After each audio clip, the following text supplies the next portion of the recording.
siang. Apakah masih semangat? Masih. Oke, kali ini kita membahas tentang potensial listrik akibat kehadiran bahan dielektrik. Nah, sebelum itu, apakah teman-teman sudah mengetahui apa itu potensial listrik akibat kehadiran bahan dielektrik? Belum.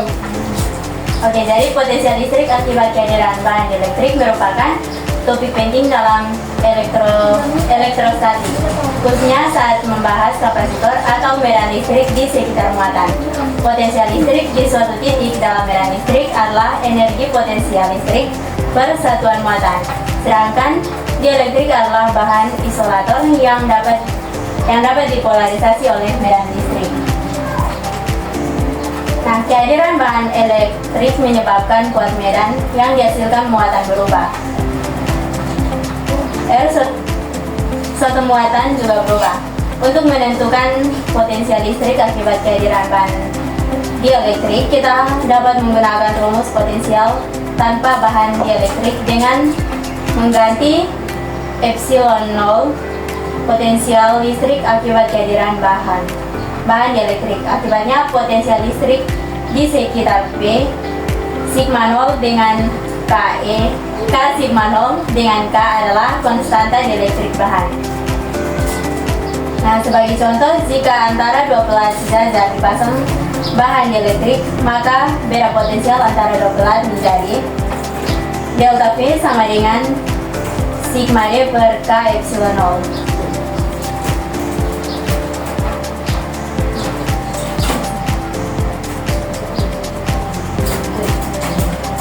Yang ini teman-teman, delta V sama dengan min sigma D per K epsilon 0 sama dengan V sama dengan 1 per 4 pi K epsilon 0 Q per L.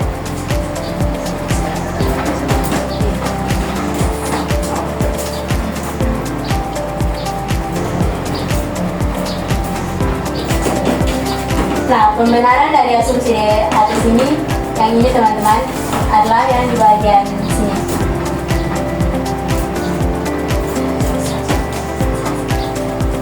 Misalnya, dua pelat sejajar mengandung rapat muatan sigma.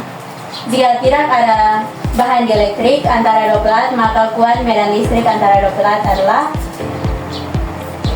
E0 sama dengan sigma per epsilon 0. Oke, di sini ada dua pelat, yang sebelah sini tidak dipengaruhi, sedangkan sebelah sini dipengaruhi. Misalkan dua pelat sejajar mengandung rapat muatan sigma. Jika tidak ada bahan dielektrik di antara dua pelat, maka kuat medan listrik antara kedua pelat tersebut adalah T0 sama dengan sigma per epsilon 0.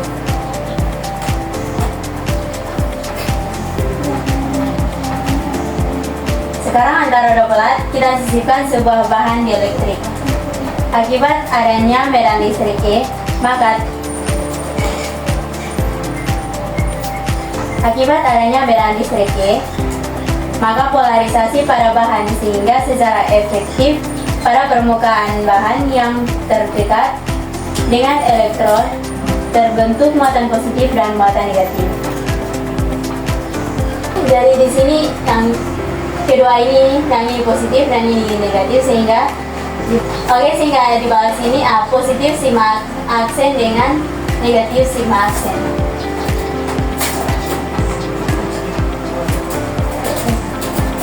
Nah, permukaan yang berdekatan dengan elektroda positif akan memiliki muatan negatif, dan permukaan terdekat dengan pelat negatif memiliki muatan positif. Misalkan rapat muatan pada permukaan bahan adalah positif sigma aksen. Dengan demikian, rapat muatan efektif di dekat pelat menjadi sigma positif sigma aksen dan negatif sigma aksen. Dengan menggunakan hukum Gauss, maka kuat medan antara dua pelat menjadi E sama dengan sigma kurang sigma aksen per epsilon 0 sama dengan sigma per epsilon 0 kurang sigma aksen per epsilon 0.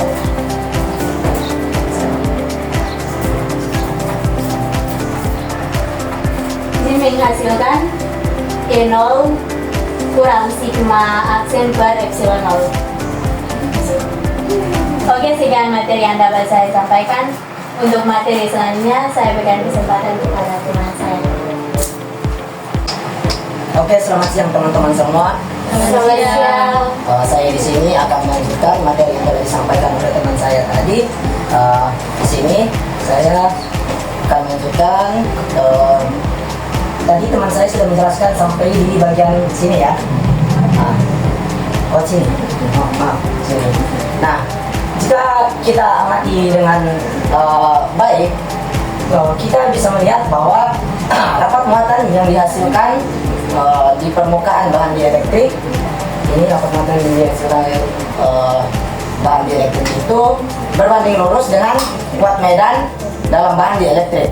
Oleh karena itu kita dapat menuliskannya menjadi sigma aksen sama dengan Q E epsilon 0 kali E. Nah, dengan Q ini adalah konstanta bahan yang dikenal dengan susceptibilitas listrik bahan. Nah, dari sini kita dapat mensubstitusikan rumus yang ini teman-teman. Cari pulang sob. Hei. Sob, rumusnya kok hilang? Yang rumus yang ini gitu. Rumusnya kok hilang anjing? Yang ini kan? Atau kayaknya yang ini ada?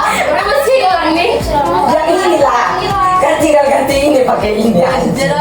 Pulang. Mati sob. Sudah lanjut San. Langsung lanjut Sa. Langsung lanjut San. Tapi tadi salah di bagian mana ya? Ulang. Salah dari bagian mana? Ulang di bagian ini. Tapi dari sini San.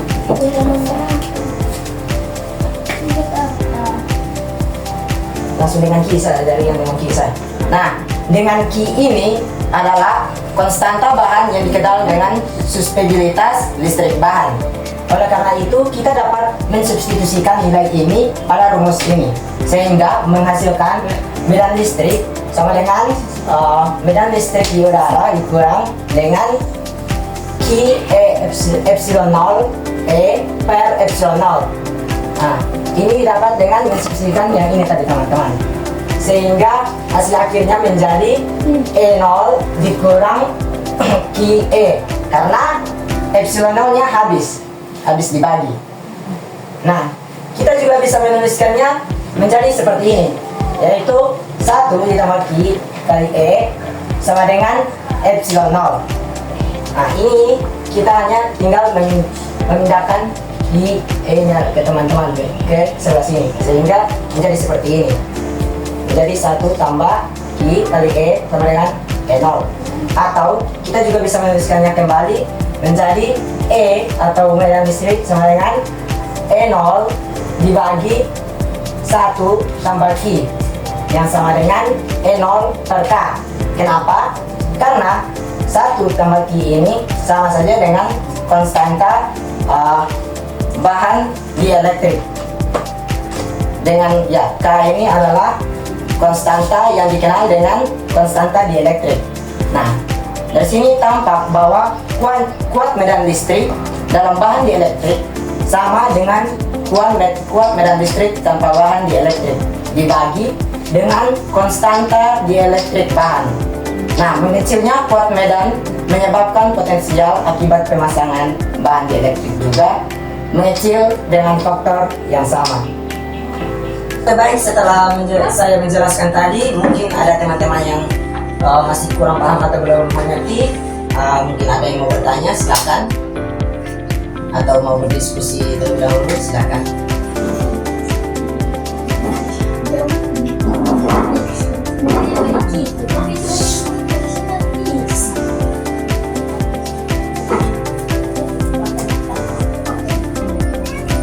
Izin bertanya. Ya, silakan. Di bagian anak panah tuh yang ini. Oh iya. Ya. Itu tuh kan tulisannya IX, tapi kenapa pas dibaca tuh Ki? Oh, jadi begini. Ini nih adalah huruf Yunani kecil. Nah, huruf ini nih dibaca sebagai Ki. Nah, dia itu dalam fisika itu menunjukkan menyatakan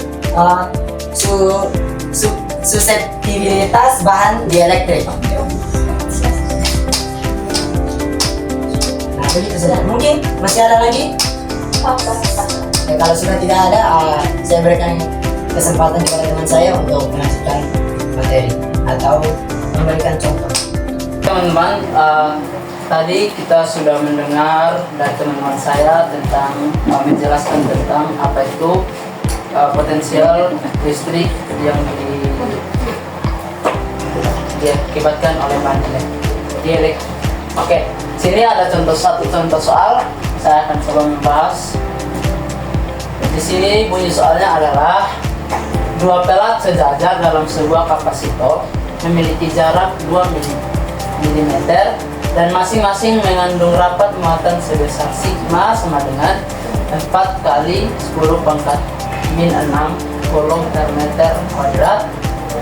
Di antara pelat-pelat tersebut disiapkan bahan dieelektrik dengan konstanta dieelektrik K sama dengan 5. Nah, pertanyaannya, hitunglah besar beda potensial antara kedua pelat. Nah, tadi sudah dijelaskan, kita akan menggunakan rumus beda potensial dengan kehadiran bahan dieelektrik, yaitu delta P sama dengan, ada yang tahu? Negatif sigma D per Epsilon K. Epsilon 0. Oke, ini adalah rumus potensial dengan kehadiran bahan dieelektrik. Nah, di sini sudah ada beberapa yang diketahui, yaitu yang pertama ada sigma. Diketahui di sini ada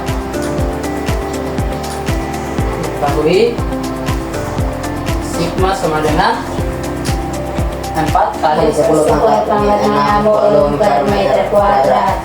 Oke.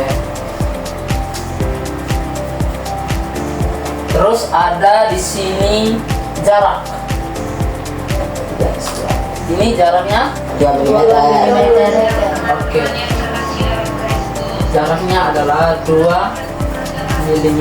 Nah, milimeter ini kita harus entarkan ke satuan internasional. Jadi di sini sama dengan 2 kali 10 pangkat min 3.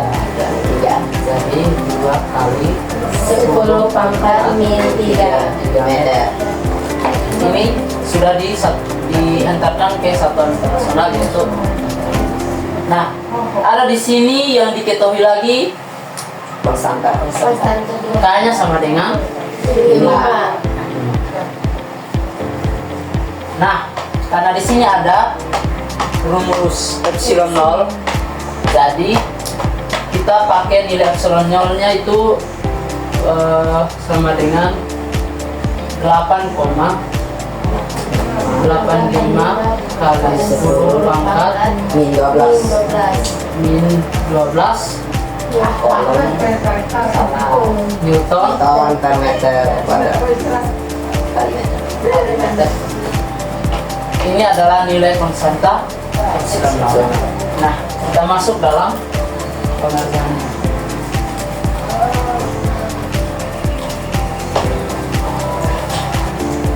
Jadi di sini yang ditanya itu adalah hitunglah besar. Jadi di sini beda potensial antara kedua pelat. Berarti delta V ya. Delta V sama dengan, masukin rumusnya, negatif sigma D kali bagi K epsilon 0. Nah, dari sini bisa kita tinggal substitusikan. Jadi sama dengan nilai Q di sini negatif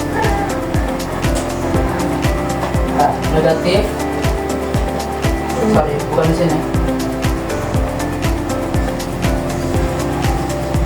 Oke. Nilai Q-nya adalah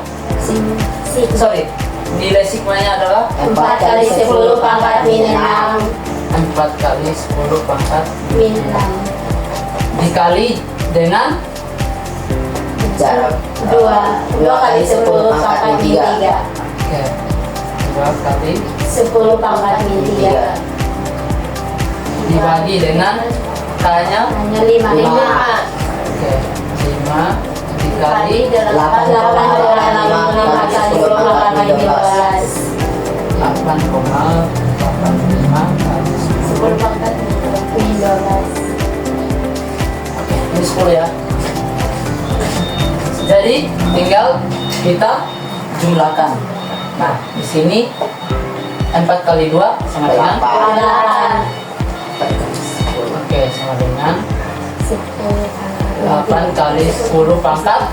min 9. Salah. 3. Min 3 karena kita Min 3. 3 dibagi 5 kali 8 sama dengan 5 kali 8,85. Jadi hasilnya 44,25 kali 10 pangkat. Salah. Bukan. Ya, 12. Dari 5 kali 10 pangkat min 12. Oke, dari sini bisa kita jumlahkan lagi. Dibagi 8 kali 10 pangkat min 3 dibagi 44,25 kali 10 pangkat 12. Hasilnya adalah 180,9 satuan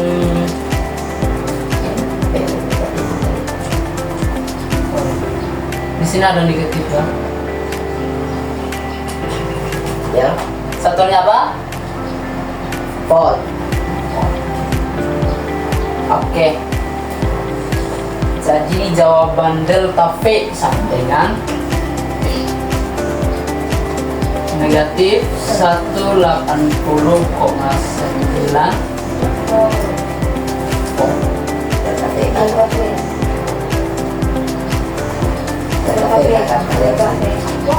Oh, lihat di sini delta V. Ini sama kayak delta V sama dengan negatif 180,9 volt. Oke, mungkin ada yang ditanyakan. Ayo, coba tanya. Saya. Oke, silakan. Kenapa hasilnya ini ada negatif? Oke, di sini teman-teman, tanda negatif ini menunjukkan arah potensial dari pelat positif ke pelat negatif. Silakan.